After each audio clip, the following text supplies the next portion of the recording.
With Yellowstone National Park open for the season now, one of the most popular features in the park last season, once again accessible. Steamboat Geyser reawakened last spring after remaining nearly dormant for previous 15 years before. MTN's John Shearer visited the world's largest active geyser to see what's happening this spring. All winter long, only a few over-the-snow vehicle visitors have been able to come in and take a look at Steamboat. But that doesn't mean that the geyser has been sleeping. Far from it. Since the park closed in November, Steamboat has been going off about every 7 or 8 days. Steamboat had eruptions on March 4th, that's that spike right here. March 11th seemed to be a more impressive eruption, quite a nice spike.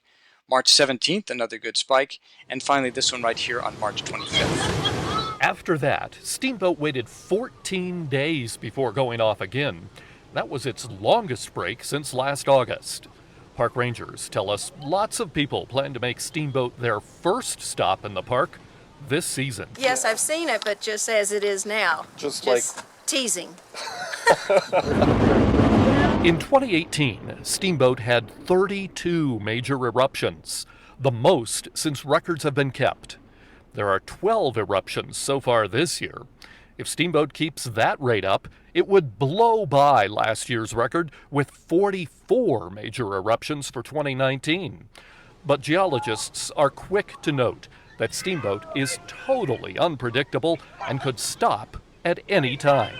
In fact, a steady uplift of the ground in the Norris Geyser Basin, where Steamboat is located, is suddenly slowing down. But since about October or so, there's been very little change in the deformation of Norris. In fact, that uplift seems to have paused over the last few months. So what Dr. Poland seems to be saying is that sooner is probably better than later if you want to see one of Steamboat's rare water eruptions. I know last year I was able to drop by about 10 times or so and never did manage to see one of those big water eruptions that shoot 300 feet in the air, though I was lucky enough to catch one of the steam eruptions. Good luck if you're heading down here this season.